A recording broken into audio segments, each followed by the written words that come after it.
On va en parler justement de cette élection américaine, J-1 désormais.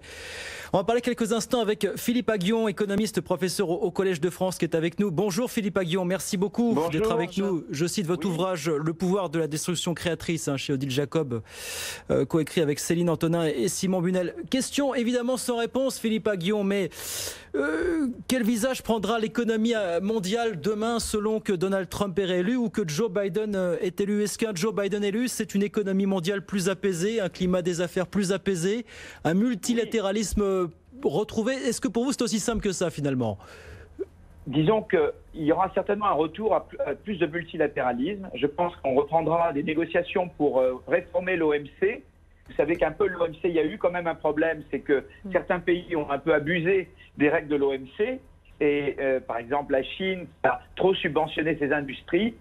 Il faut renégocier.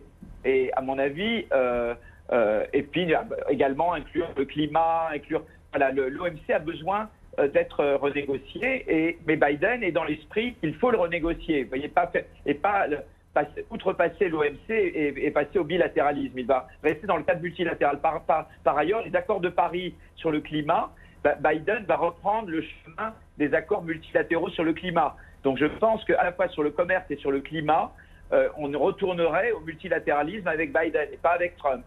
C'est pour vous ce qui illustre les marchés qui sont relativement sereins, qui semblent avoir fait leur idée d'une élection de Joe Biden à la présidentielle américaine. Donc climat apaisé sur les marchés en tout cas. Est-ce que c'est révélateur de ça pour vous?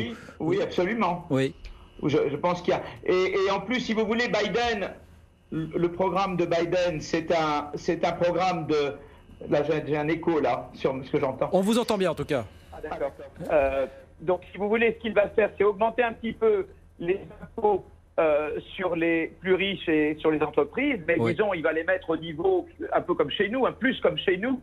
Il va augmenter les dépenses fédérales pour investir surtout dans les énergies propres, reconstruire l'Obamacare, mettre fin à la crise des opioïdes et rénover les écoles. Mais somme toute, c'est très raisonnable. Et ça va dans le sens d'un pays plus apaisé. Vous voyez, il va apaiser également sur des questions régaliennes. Donc je pense à la fois sur le multilatéralisme, les questions régaliennes et des nécessaires investissements sociaux. Biden va apaiser les choses.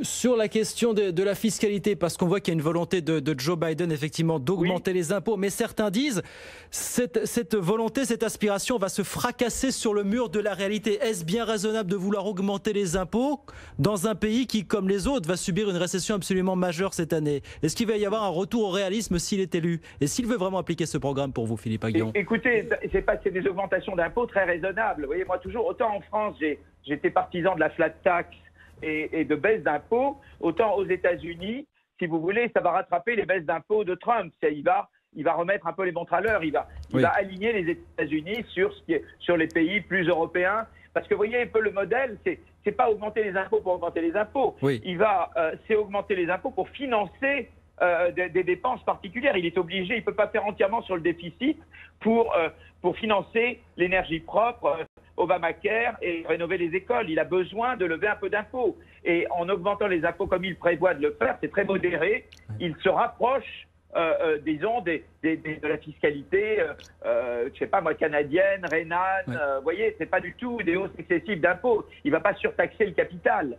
Donc, partant de là où il est, c'est très raisonnable. Tandis que, évidemment, Trump, lui, veut non seulement encore baisser les impôts, mais couper dans les dépenses, réduire les dépenses de santé, d'éducation, les programmes sociaux et investir dans les autoroutes. C'est vraiment plus que jamais, voyez, aggraver le modèle social. Parce que le Covid a révélé, si vous voulez, la faillite du modèle social américain.